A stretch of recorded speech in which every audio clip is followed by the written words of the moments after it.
They told us the rules were for safety, just procedural, just protocol. But rules don't warn you about women who don't blink or conductors with no reflection. They don't prepare you for fake towns, clone passengers, or the sense that you're being watched even when you're alone. I thought I was just taking a cheap train ride. I didn't know I was boarding something older than steel and steam, something that doesn't always bring everyone to their destination. Last month, Amanda and I decided to visit her family in Boston. Flights were too expensive, buses were painfully long, and rental cars were out of the question.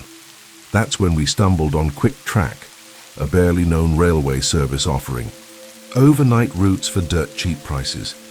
It felt sketchy, sure, but $120 for both of us from DC to Boston, too good to pass up. We booked the 8:32 p.m. train, which was supposed to arrive at Boston South Station by 5:17 a.m. The platform at Union Station was almost deserted when we got there. An icy wind cut through the air, and the fluorescent lights flickered overhead, like they were half asleep.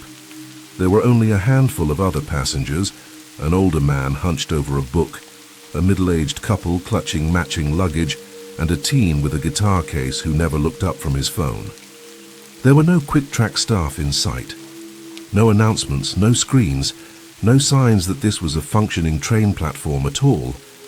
Just as I started wondering if we'd fallen for a scam, a distant whistle pierced the quiet.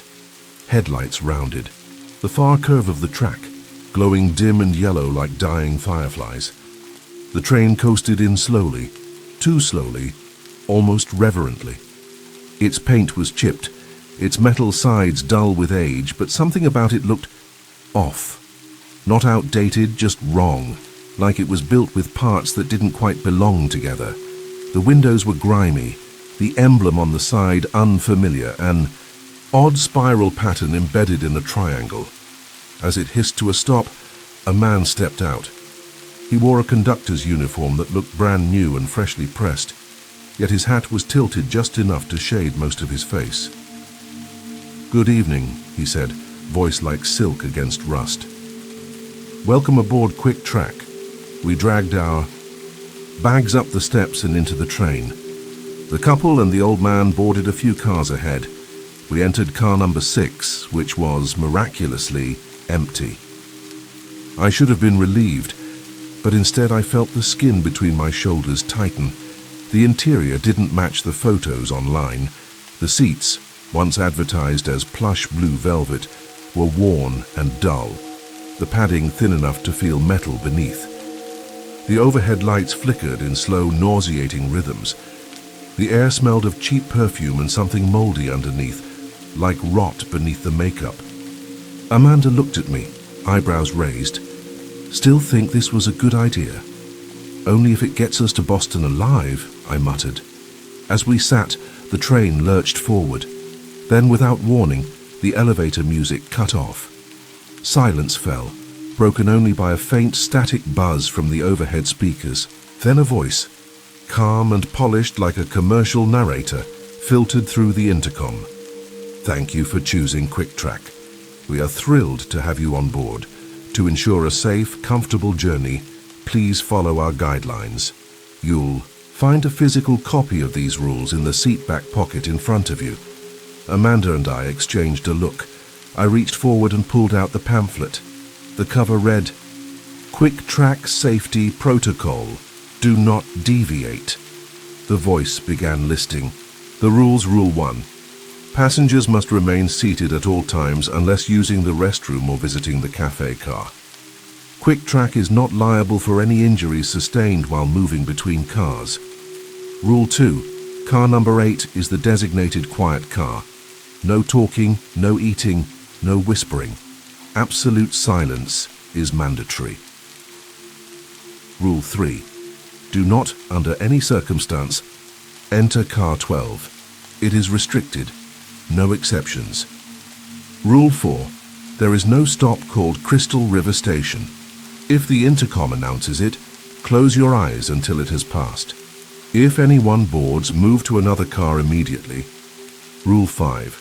If a woman wearing a long blue dress with dark hair and heavy jewelry appears in your car, Do not speak to her. Do not react. Stay seated. She will leave eventually. Rule 6. Watch. The scenery outside. If what you see does not match the official quick track route map, cover the windows completely.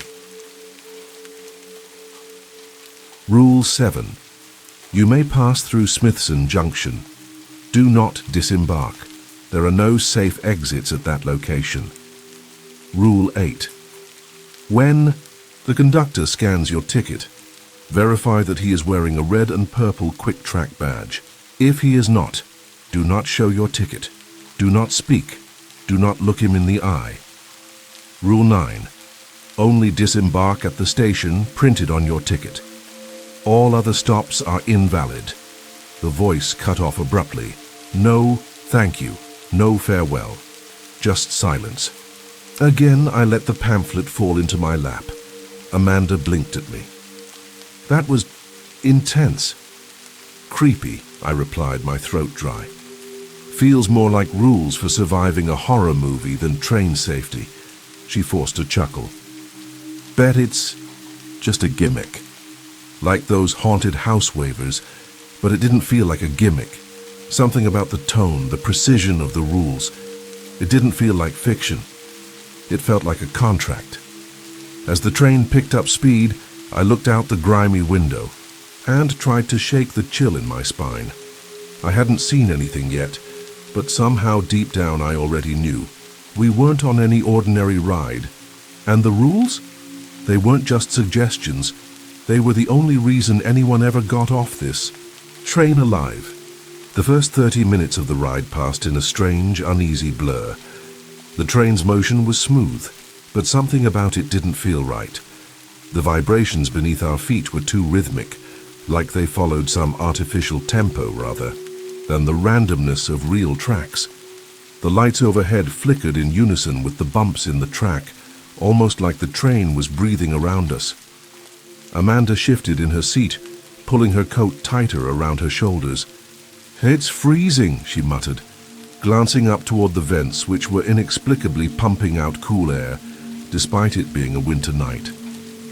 "It's probably broken," I said, though I couldn't help but notice that even the air had a sterile, unnatural quality to it, like it had been recycled too many times.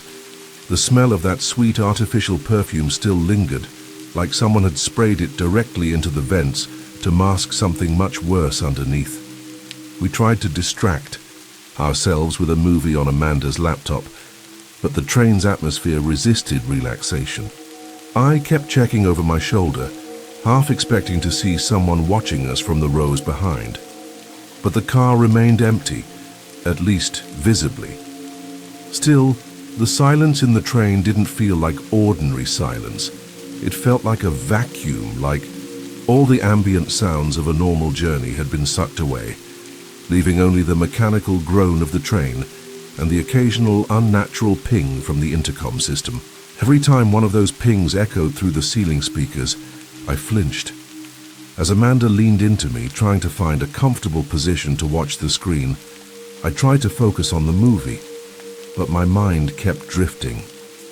The rules from earlier looped in my head like a nursery rhyme. Rule 4 kept tapping at the back of my mind. There is no station called Crystal River. If the intercom announces it, close your eyes. What did that even mean? Why would a train company warn its passengers not to acknowledge a station? And who was the woman in the blue dress? The idea of her lingering silently in a train car, just watching, chilled me more than I wanted to admit. Amanda must have felt the tension too. She paused the movie and looked at me.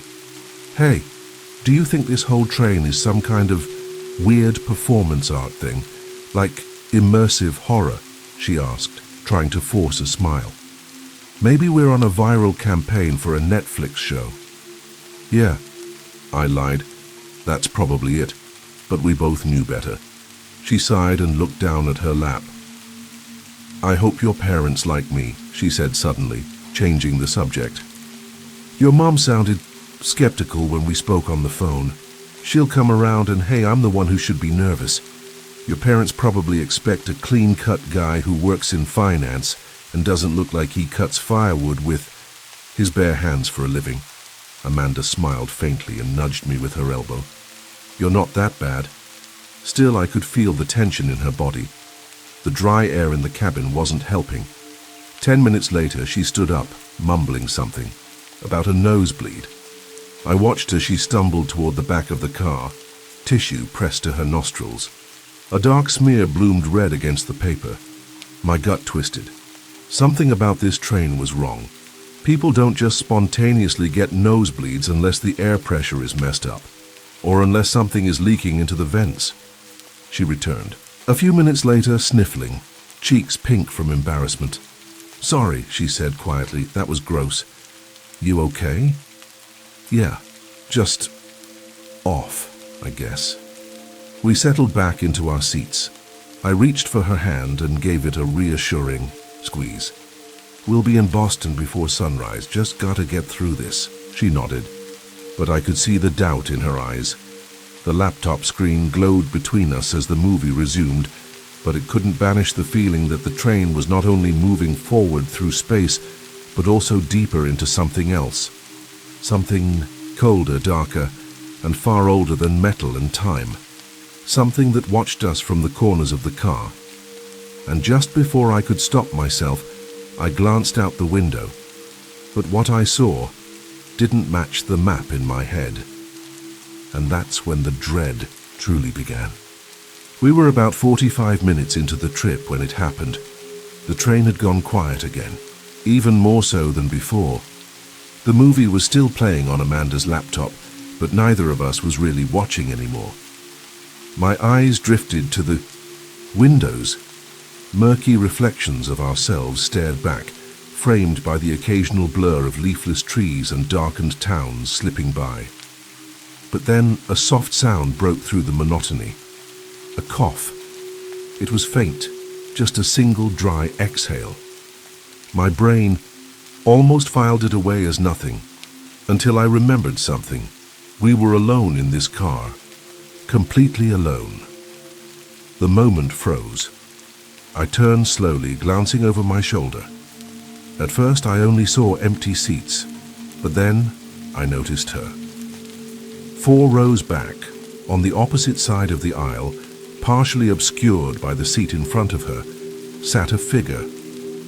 Just the top of her head was visible, dark glossy hair pulled into a loose braid that trailed over her shoulder. Amanda, sensing the shift in me, leaned in. "What?" she whispered. "There's someone back there," I replied under my breath. Her brows furrowed. "Maybe someone switched cars." I nodded hesitantly, though something inside me was already twisting. We hadn't heard the door open. The train car doors were loud, rattling things, not something that could go unnoticed, especially with how tense we'd been. And I hadn't seen anyone pass us from the cafe car either. Amanda leaned sideways into the aisle to get a better look, then drew back, her expression unreadable. "Is she just sitting there?" she asked. "I think so." But I wasn't. Sure, the woman hadn't moved. Not even a twitch, just that head, too still, too quiet. We turned the movie volume down. I tried to return my focus to the screen, but my eyes kept darting toward the reflection in the window. The woman remained unmoving. For maybe 15 minutes, nothing happened. Then a sound, barely audible but unmistakable, the subtle zip of a purse or bag being opened. I twisted around in my seat. She was closer now, 2 rows behind us. There was no sound of footsteps. No movement had registered in my periphery, but there she was, as if the space between us had folded in her favor. I could make out her outline more clearly now, a soft blue sleeve, shimmering faintly under the flickering overhead lights. Her wrist rested on the seat, adorned with at least a half-dozen bracelets, gold bangles, silver chains, and one shaped like a twisting golden snake. Her hand dangled too still, too limp, like it wasn't connected to muscle or will. Amanda leaned toward me. Didn't the rules say something about a woman in blue? I grabbed the pamphlet from the seat pocket and scanned it quickly.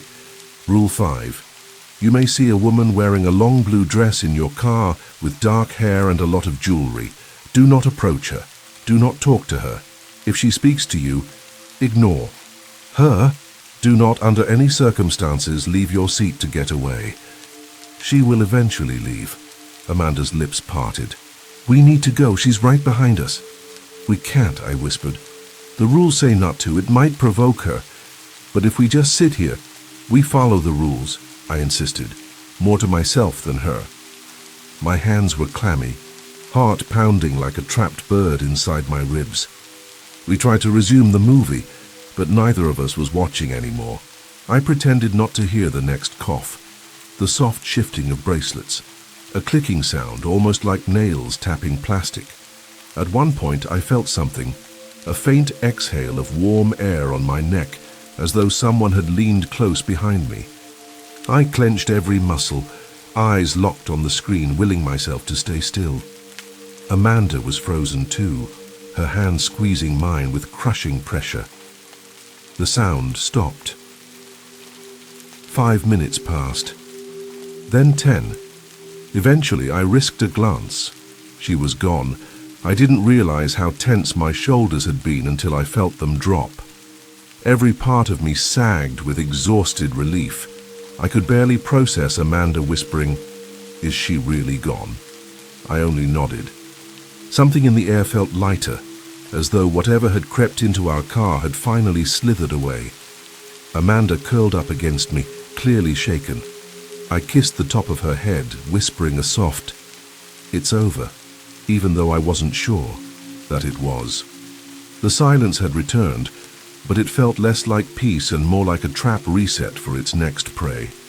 Still, I clung to the idea that we'd passed some kind of test, that by not reacting, not breaking Rule 5, we'd been spared. Didn't want to imagine what would have happened if one of us had tried to leave our seats, or worse, spoken to her. What haunted me more was a single question. How had she gotten into the car in the first place? We never heard the door, never saw her pass us.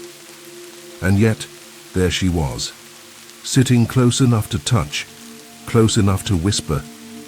The train rocked gently on, carrying us deeper into darkness.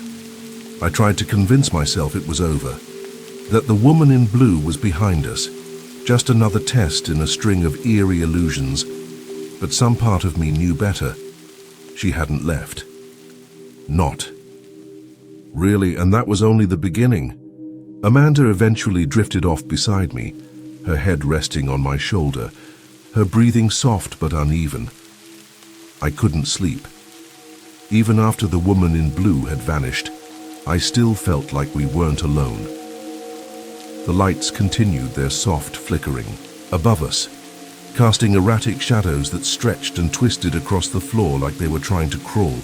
I stared out the window across from our seats, hoping for something normal. Passing cars, street lamps, anything familiar.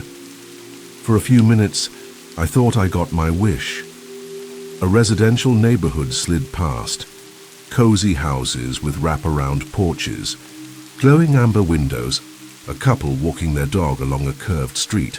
It looked almost too perfect, like one of those tiny porcelain Christmas villages my mom used to set up in the living room during December. Every light twinkled, every bush was trimmed.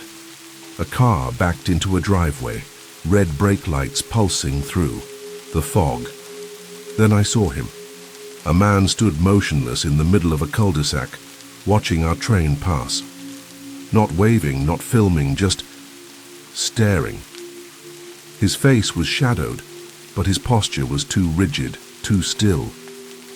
Before I could focus, the scene was gone, replaced by a sudden wall of trees. We had entered a wooded stretch again, but the abruptness of the transition set my nerves buzzing.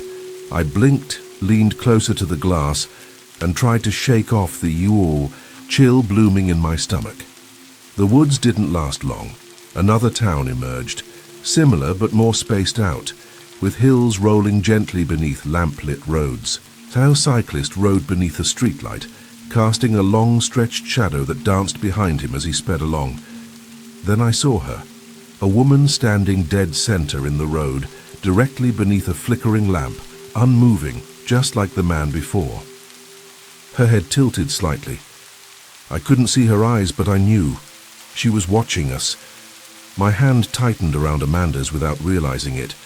Another cluster of homes appeared moments later, and this time there were 3 figures, all standing, shoulder to shoulder on a front lawn. They pointed at the train as we passed. Not waved, pointed. My heart hammered in my chest. No one else should be awake this late. No one should be gathering outside just to watch a passing train in total silence. Something's wrong. I checked my phone's GPS. We were supposed to be nearing the outer suburbs of Philadelphia, but something didn't add up. I zoomed out on the map, panned around. There were no bodies of water nearby. And yet when I looked out the window again, the landscape had vanished beneath a sea of black. We were on a bridge, or something like a bridge. Water stretched out in all directions, glassy and endless under the full moon. There were no boats, no shoreline, just tracks hovering a few feet above the surface, as if they'd been laid over a massive, forgotten floodplain. The reflection of the train shimmered beneath us, rippling slightly with the movement. My throat closed. There is no lake here. I knew the map of the region. I'd driven this stretch of land before. I'd studied the rail route before booking. This wasn't a detour. This was nowhere. I checked my phone again. The little blue dot still showed us in the suburbs. The GPS hadn't lost signal.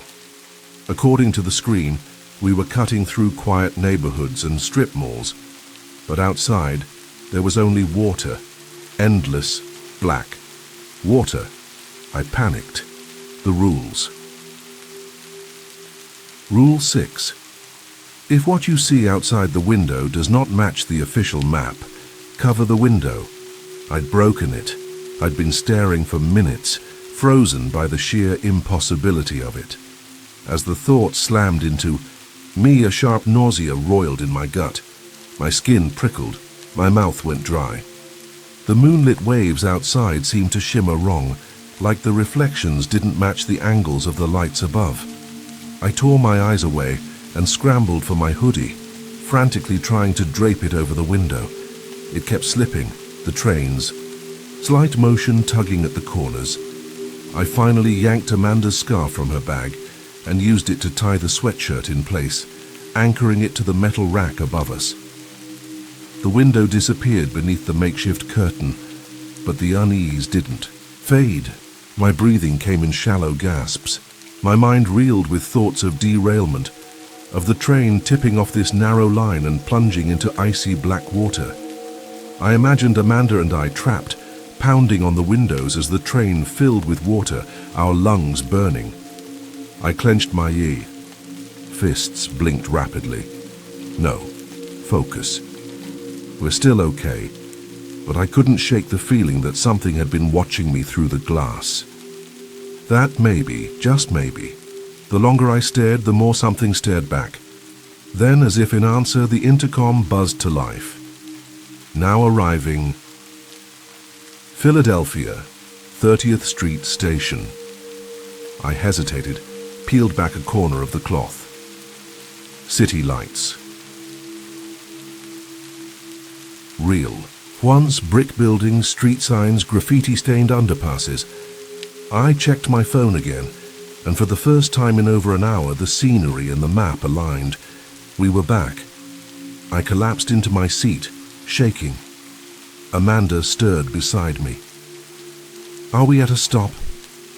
Yeah, I whispered. We're in Philly. She yawned, unaware of everything that had just passed.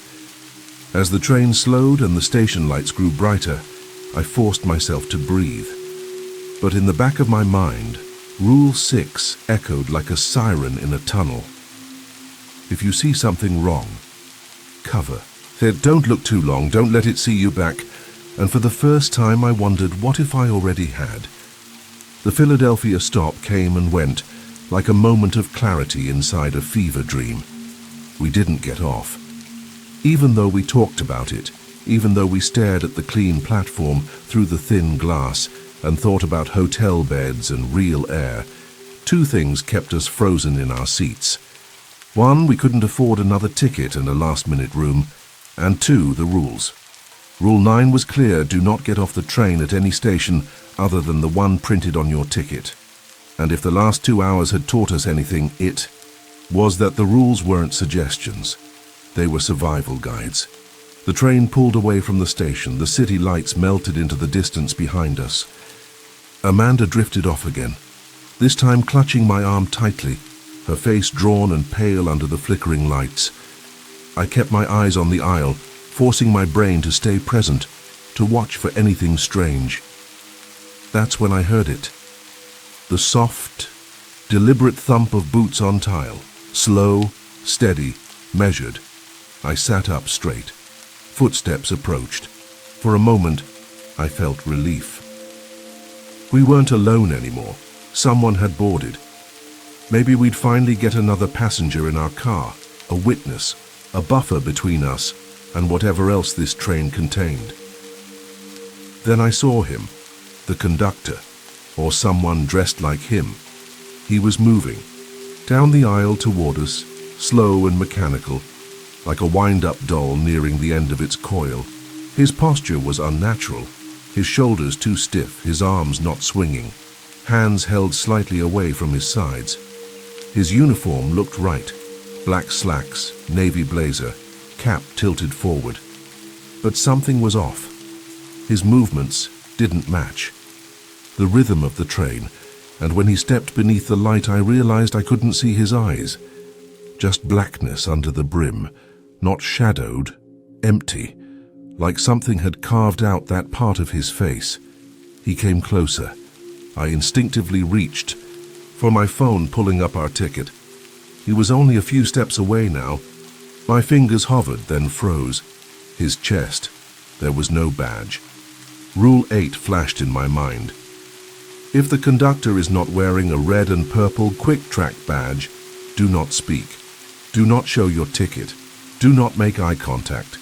Do not reveal your destination. I leaned toward Amanda. Don't look at him, I whispered. It's not the real one. She stirred. What? Don't move, I hissed. Just trust me. The footsteps stopped, right in front of us. From the corner of my vision, I saw black leather shoes, impossibly shiny, planted firmly inches from Amanda's seat. Tickets, please, the figure rumbled. The voice didn't match the real conductor's.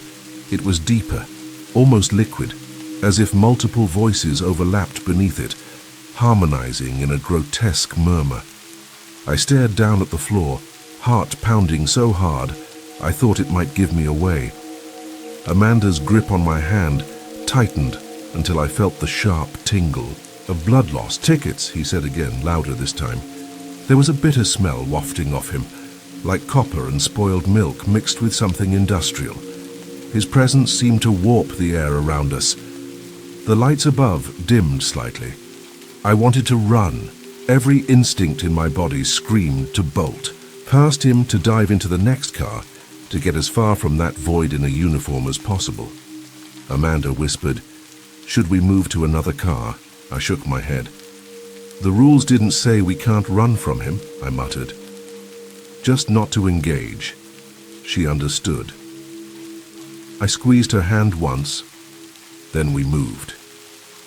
Together. We stood quickly, eyes locked on the floor.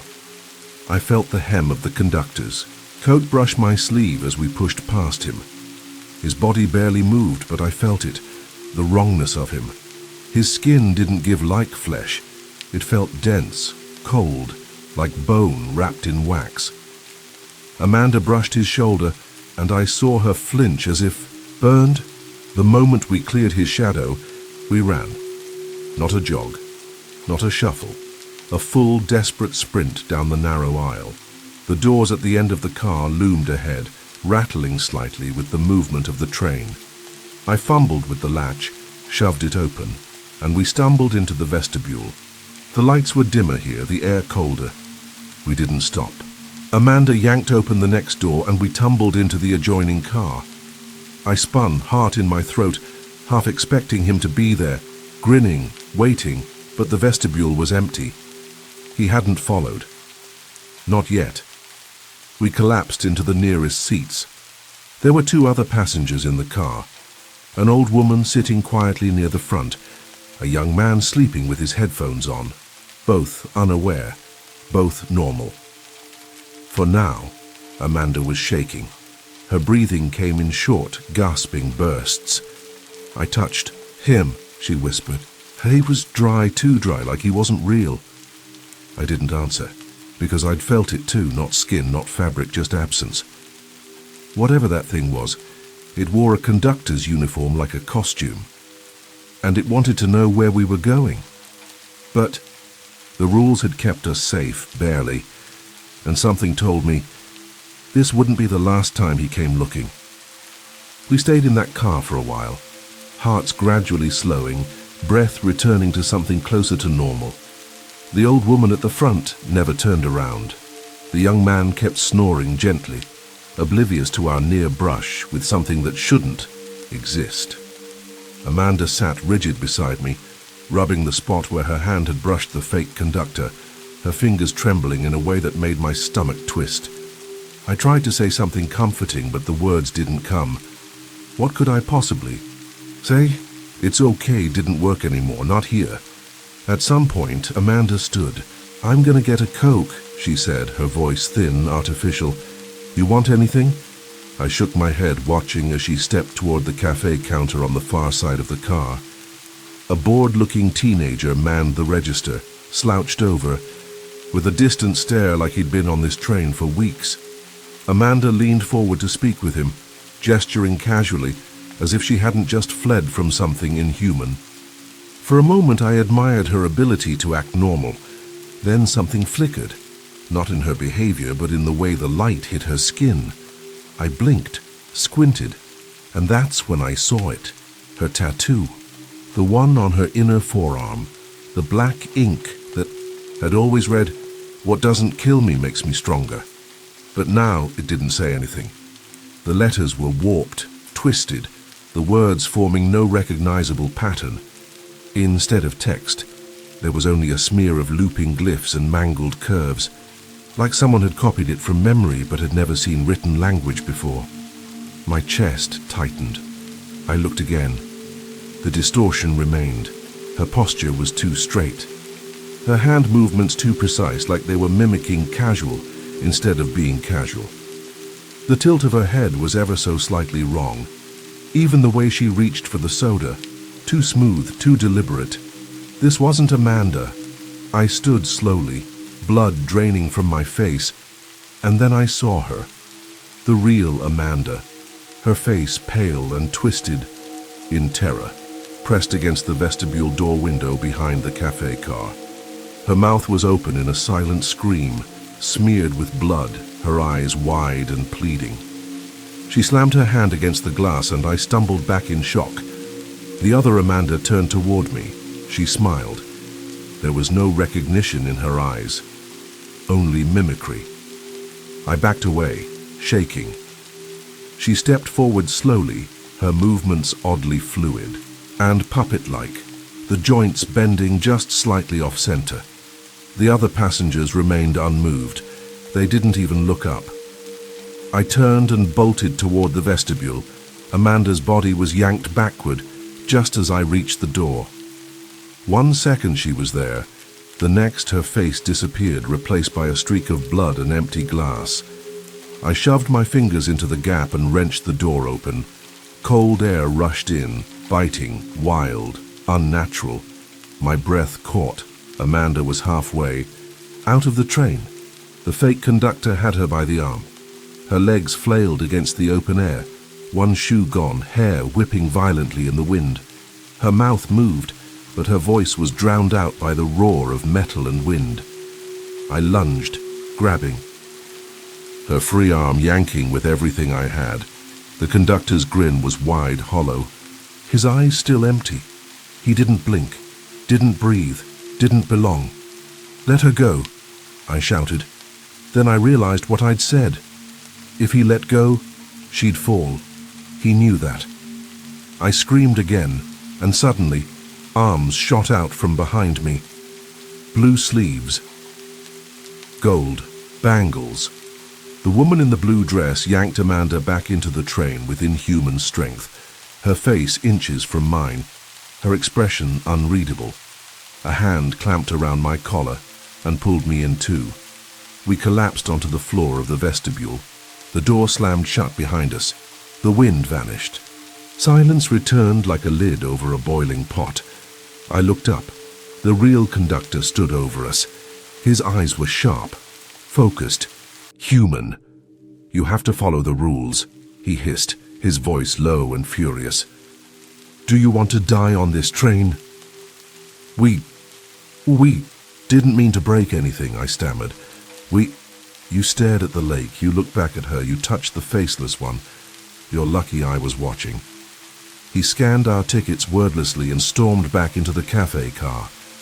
Turned to Amanda. She was trembling, tears running down her cheeks, clutching her arms like she was trying to hold herself inside her skin.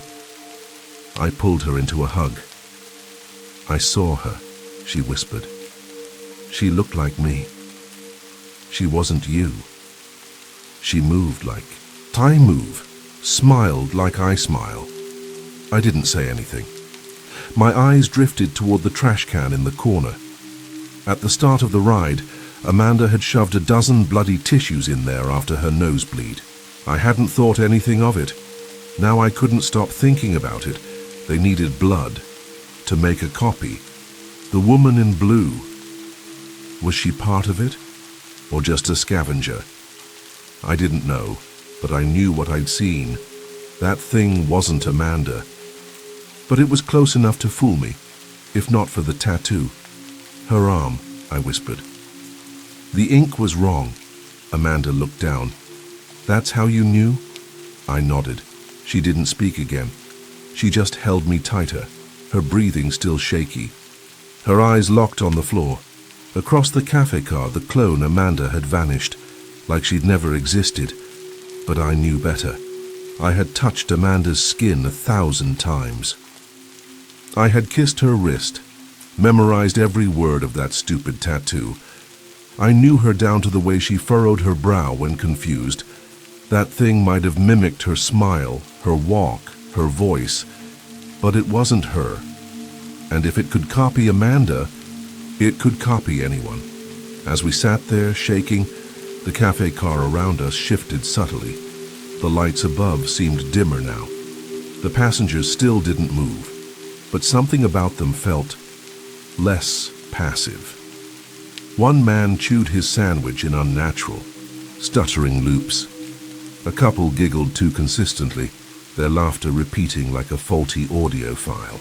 I looked into the reflection in the window across from us. Their faces didn't quite line up. It was like a filter overlaid too thickly, warping their features just enough to break the illusion. Clones. I felt Amanda stiffen beside me. "They're not real, are they?" she whispered. "No," I said, "and we need to get off this train before we're not real either."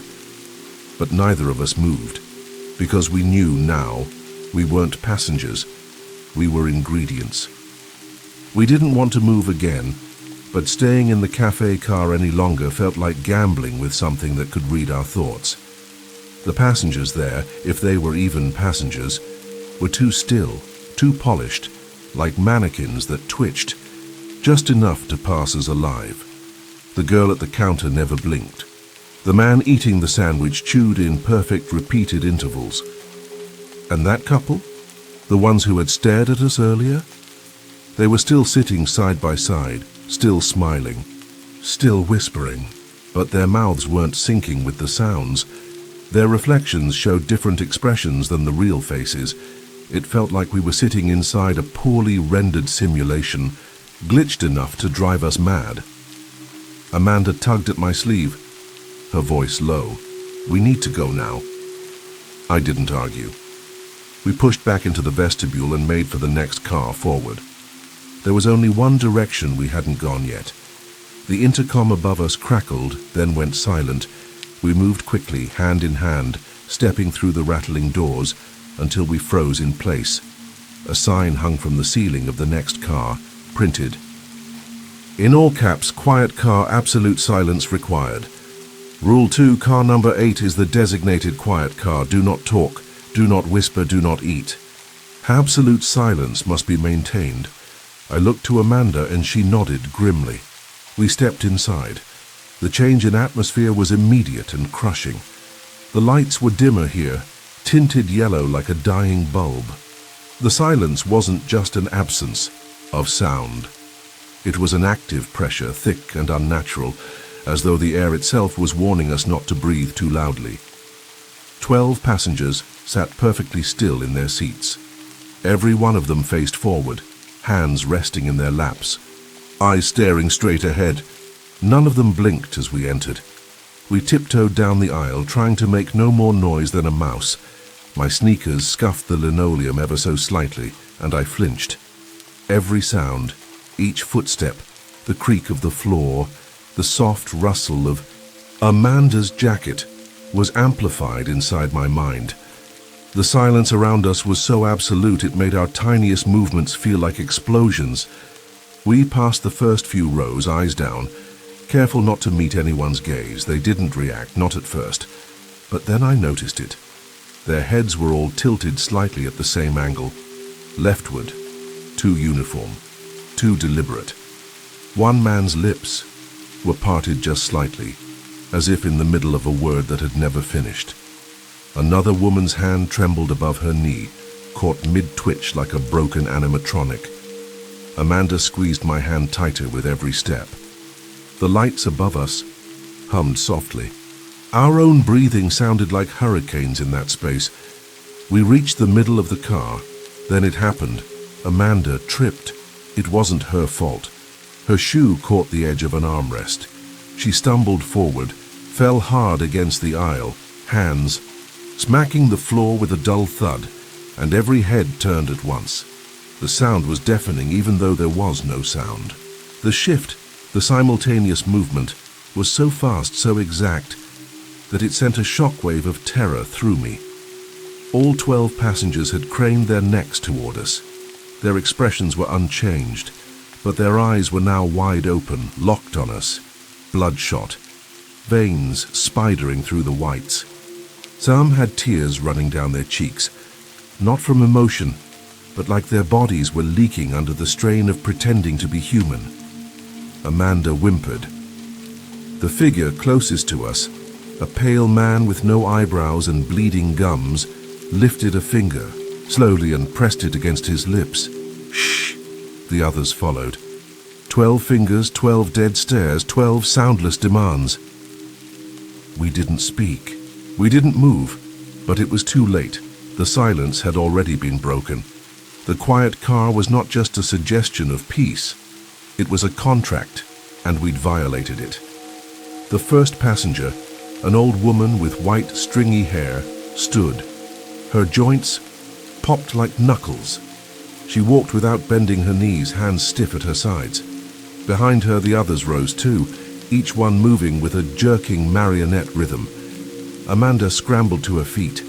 I pulled her close, backing away toward the door we'd just come through, but I made one fatal mistake. I looked away just for a second, and when I looked back, they were closer, all of them. They had surged forward 5 feet in the space of a blink. They were faster when not seen. Amanda, I whispered, don't look away. Don't turn your back. We took slow steps backward, eyes fixed on the approaching swarm. Then the lights flickered. Darkness swallowed the car for half a second, and when the lights returned, they were right in front of us. I didn't think. I shoved the door open and pulled. Amanda threw into the next vestibule.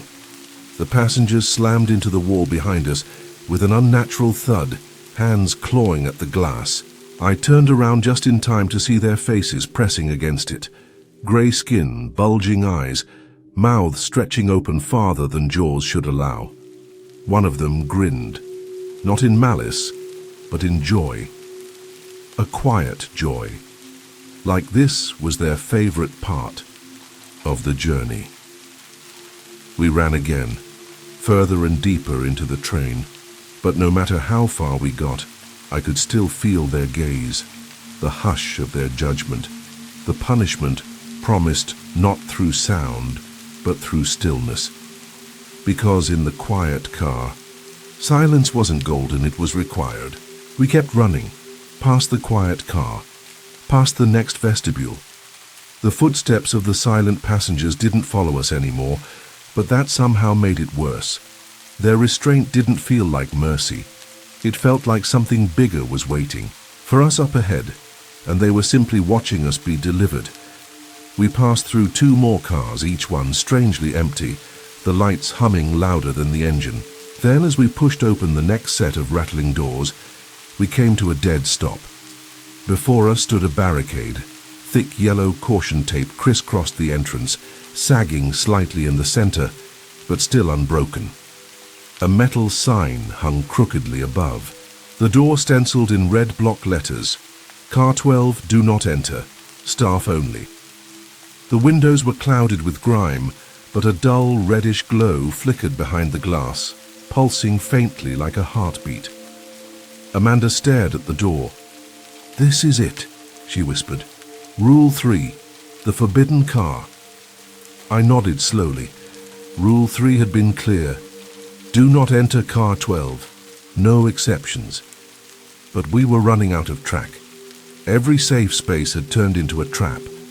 And something deep in my gut told me that car 12 wasn't just off limits. It was hidden for a reason. "Maybe it's where the rules come from," I said, barely believing my own words.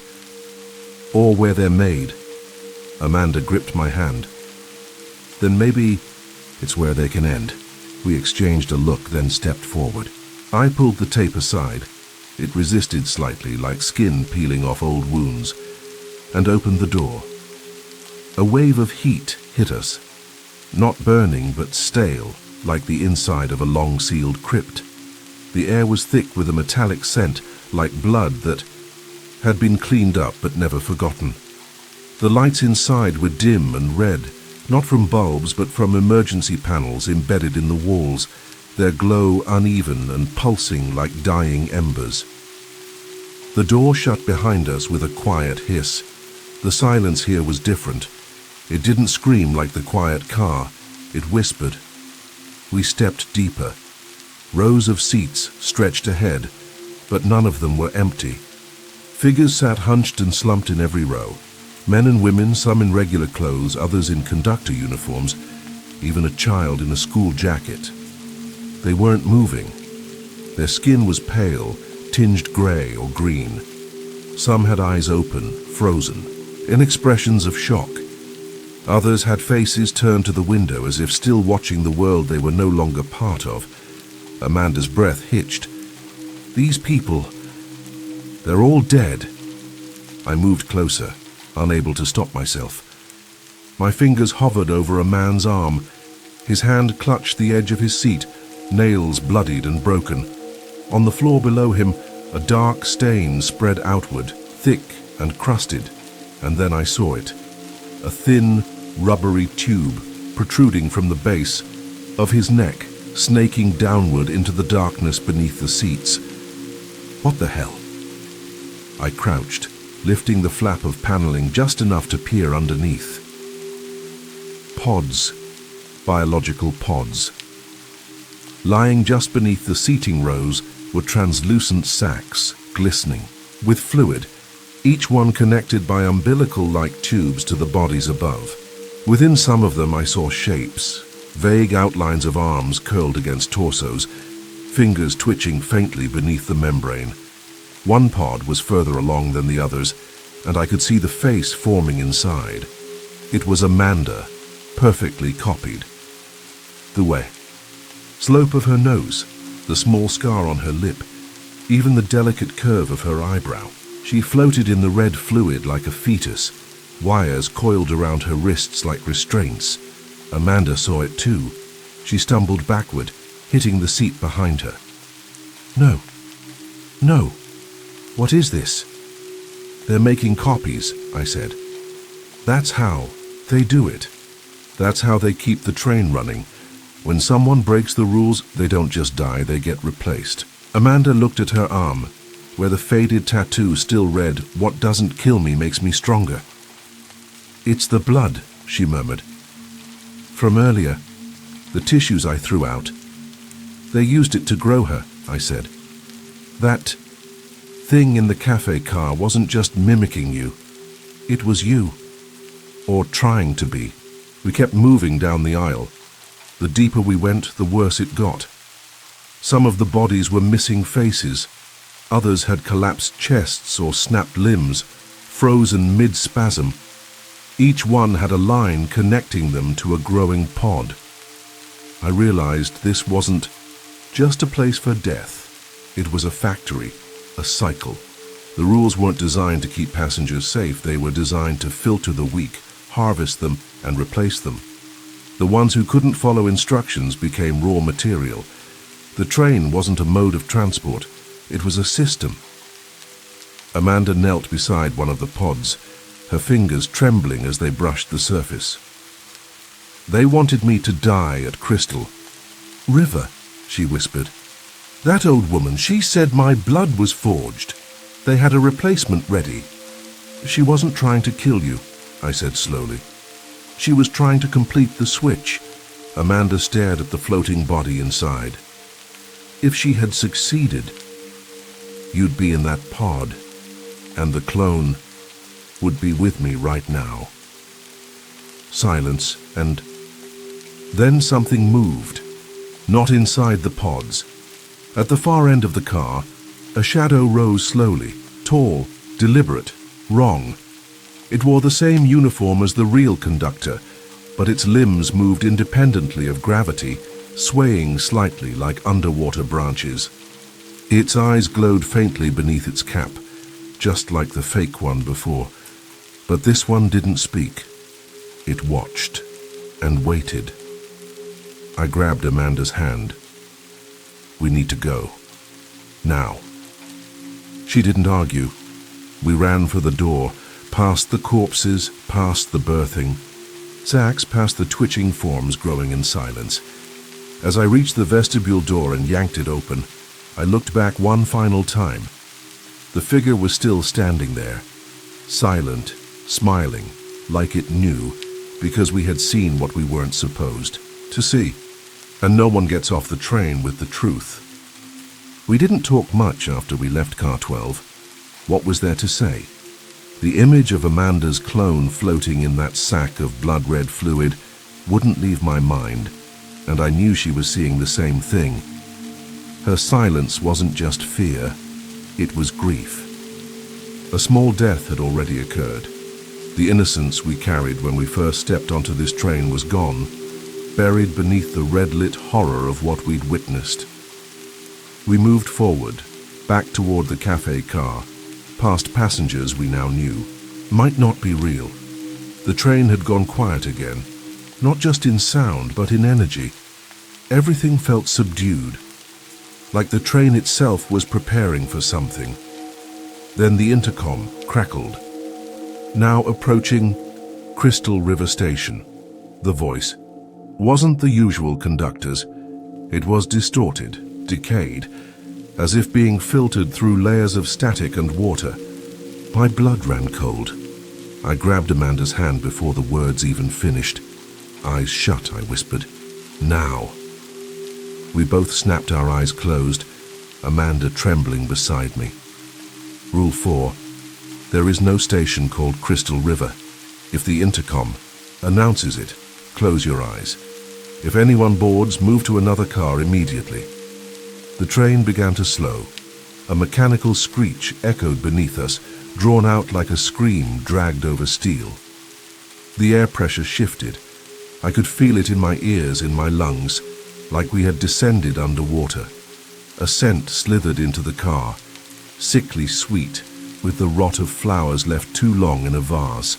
And beneath that, something worse. The sharp, iron tang of blood and decay. The doors hissed open somewhere ahead of us.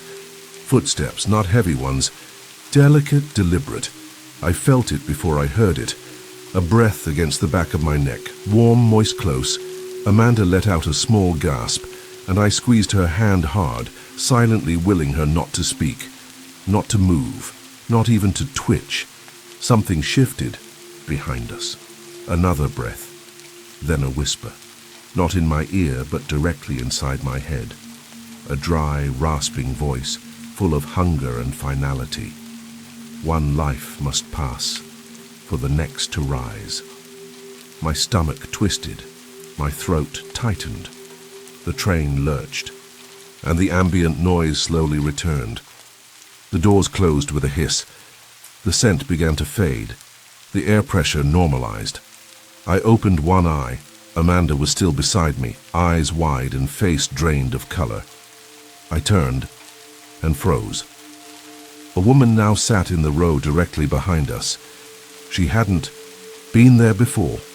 She was tall, thin to the point of gauntness, wearing a flowing blue dress that shimmered unnaturally, even in the dull overhead lights.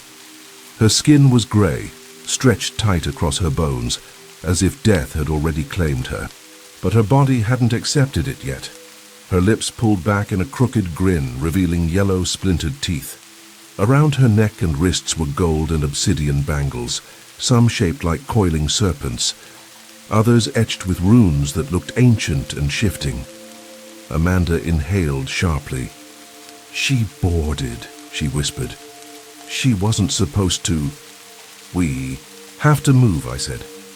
Rule 4 had a contingency. If someone boards, move to another car immediately. We stood quickly, but as we did, the woman moved too, so smoothly she seemed to float. She stepped into the aisle, blocking our way. Her head tilted inhumanly to one side. "When life is forged," she rasped, "death must follow, balance must be kept." She reached into her dress and pulled out something that made my legs go numb.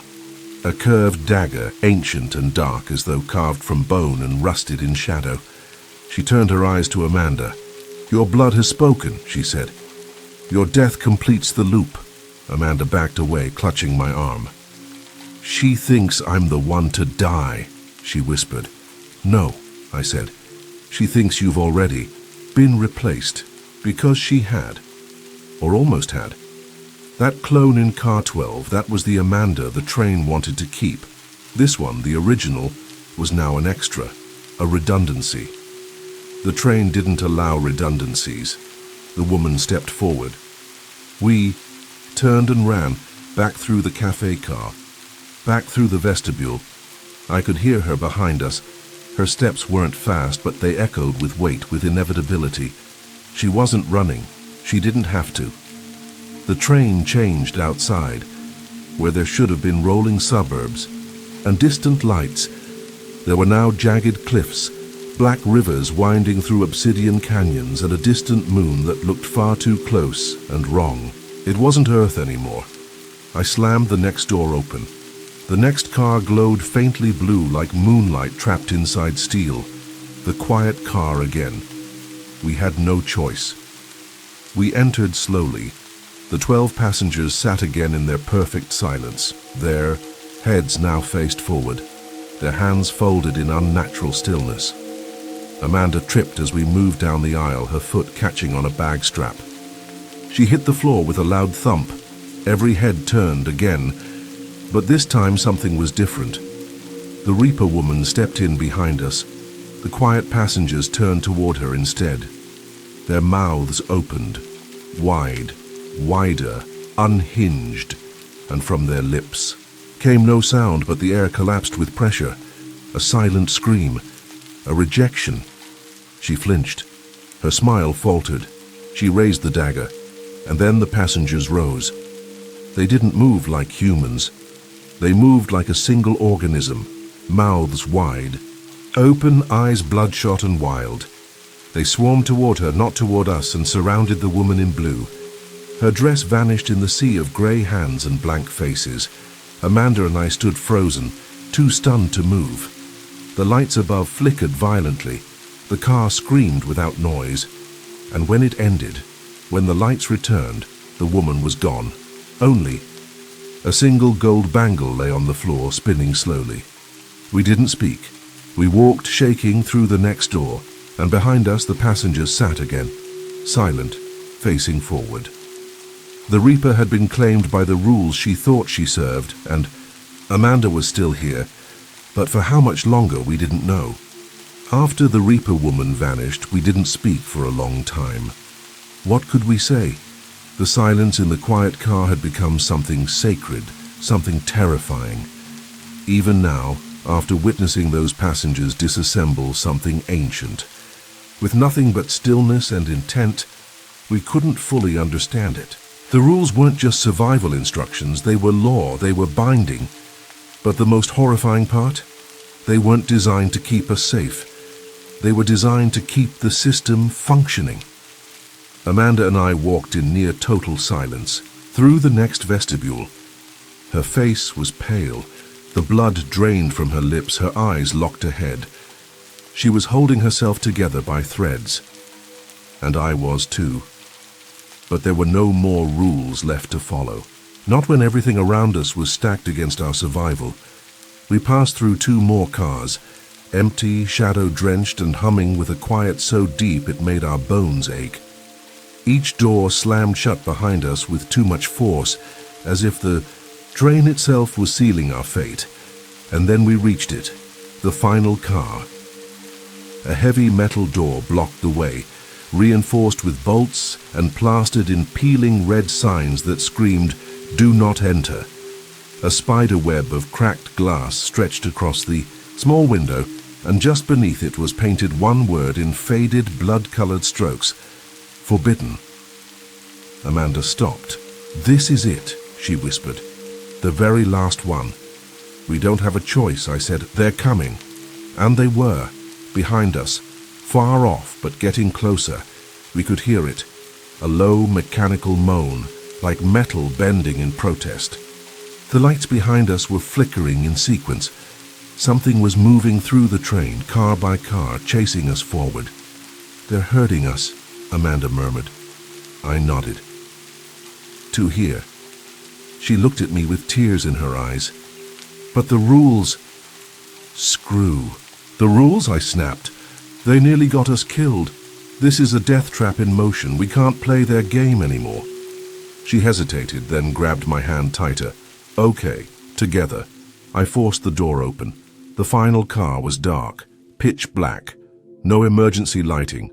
No windows. Just a long, hollow space that swallowed the light behind us. We stepped inside and the door slammed shut of its own accord, throwing us into total darkness. The only sound was our breathing. Then, a drip, soft, rhythmic. Somewhere to the left. We stood frozen, waiting for our eyes to adjust. Slowly, painfully, a dim amber glow began to bleed from the base of the walls, emergency lighting buried inside the paneling, revealing twisted shadows across the seats. They weren't seats anymore. They were beds or slabs, and on each one lay a body. Some were covered with sheets, others were exposed, mangled, half-formed, blood-soaked. There were wires trailing from their arms and backs, and sacks of dark liquid suspended overhead, dripping steadily. Into their veins. "Clones," Amanda whispered.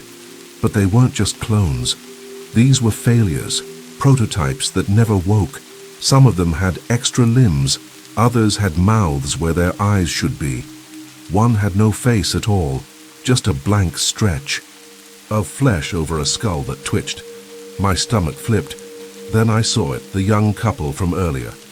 The ones who had boarded in Philadelphia. They were dead, hung like dolls in the far corner, their heads tilted, their chests sunken in as if something had been removed from inside them. And below them, 2 sacks, padded with fluid. Inside were copies, just beginning to form. Faces half-pressed to glassy membranes, limbs budding like a fetus in utero. One opened its eyes. It looked like me. "No," I gasped. "No, no, no," I backed away, heart thundering, but Amanda didn't move. She was staring at something near the center of the car, at herself. Another Amanda. But this one was finished, lying on a padded table, hooked to wires, slowly rising and falling with artificial breath. Eyes closed, tattoo perfect, a replacement waiting to wake up. "I'm already dead to them," she whispered. "This one's just waiting for me to give up." She turned to me, her voice trembling. "If I die, it'll take my place. You won't even know." "Yes, I will," I said fiercely. "I'd always know." The air shifted, a creak echoed behind us. We turned, and there they were, the quiet car passengers, dozens of them, flooding in silently. Their eyes glowed red in the dim light. Their mouths were shut, but their breathing came in rasps now, desperate, hungry. They had broken their own rules, and we had nowhere left to go. Amanda stepped in front of me, arms raised, as if she could block them with nothing but will. But they didn't charge. They watched, waited. Their eyes darted between us and the clone, and I understood. It wasn't about the rules anymore. It was about choice. They wanted Amanda to surrender, to finish the transition, to become part of the system, and Amanda, she looked so tired, so ready. I grabbed her hand and squeezed it. "You're real, you're alive, you're still you." She blinked, tears breaking loose, and nodded. Then we turned together and ran. Right through the clone, right past the slabs, right into the dark, because if we were going to die tonight, we'd die as ourselves. The final car behind us dissolved into darkness. We didn't look back, not at the rows of failed clones, not at Amanda's sleeping double, not at the bloodless husks that watched us with glassy eyes and hollow patience. We just ran. The vestibule, beyond, opened like a throat, swallowing us into the next car and then the next and then again. We weren't counting anymore. I didn't know how many cars we passed. The train seemed endless now, as if it had unspooled itself into something larger than physics should allow. Our lungs burned. My muscles trembled. Amanda tripped once, but I caught her, pulled her up, and we kept moving. Somewhere behind us, I could still hear movement, soft, deliberate, mechanical breathing. The train wasn't chasing us. It was digesting us. And then we hit light. Real light. White, sterile fluorescence washed over us as we burst through one last vestibule and stumbled into a car filled with people. Normal people. No flickering eyes. No still mannequins. Just sleepy travelers. A woman reading a novel. A man sipping coffee from a paper cup. A kid watching cartoons on a tablet. Everything so normal it felt insulting. Amanda collapsed into the first seat we found, gasping, eyes darting to each face. I remained standing, too stunned to trust what I was seeing. No one looked at us. No one questioned why we were panting, like we'd outrun a fire. And then I saw him, the conductor, the real one. He stood at the far end of the aisle, watching us. His hat was pushed back slightly, revealing eyes that were tired but not empty. His uniform bore the red and purple Quick Track badge. It shimmered faintly in the light. He stepped forward, calm and measured, like none of what had happened mattered to him. When he reached us, he didn't say anything at first. Just looked at Amanda, then at me, then at our intertwined hands. "I told you to follow the rules," he said finally, his voice low. "We tried," I said, barely above a whisper. "No," he said. "You hesitated. You questioned. You stared. Too long. You touched what shouldn't be touched. You lingered when you should have run." He leaned closer. "You brought chaos into a place that lives on balance." I clenched my fists. "We didn't ask for this. We bought a ticket. That's all." "And that ticket came with warnings," he replied. "Most people never read them. They vanish into the system, replaced, recycled, forgotten." Amanda stood shakily. "Then why didn't you let it happen to us?" The conductor stared at her for a long moment. Then he sighed. "Because sometimes the system makes two copies, and sometimes it forgets which one is real." He stepped back. "You're lucky." You didn't break all the rules, just enough to be noticed. The intercom buzzed overhead, and for once the voice was clean. Now arriving, Boston South Station, final stop. We both froze. It was over. The conductor nodded. When the doors open, get off, don't look back, don't wait, don't say goodbye. What happens if we do? I asked. He didn't answer. The train slowed. The wheels shrieked softly, the cabin lights brightened, and the passengers around us began gathering their belongings like nothing strange had ever happened. Amanda grabbed my hand, her grip tight. The train hissed to a halt. The doors slid open. Cool air spilled in. Real air. City air. I could smell car exhaust, coffee, rain on concrete. I could see lights, actual station lights, not the amber-tinted hallucinations we'd been running through for what felt like days. We stepped out together, our shoes hitting solid ground. Boston. We turned only once, just as the train began pulling away. Dozens of passengers stared back through the windows, grey-skinned, glass-eyed, blank-faced, the clones, watching us, silent. As the final car passed, I saw her. Amanda, the other one, still lying beneath that red light, still breathing, still waiting. The train slipped into the tunnel and vanished. Silence. Amanda leaned into me, her knees shaking. We made it. I wrapped my arm around her. Yeah. But even then, something felt wrong. As we moved through the station, found the escalators, and emerged into the buzz of the real world, I kept glancing at her from the corner of my eye. She looked like Amanda. She felt like Amanda.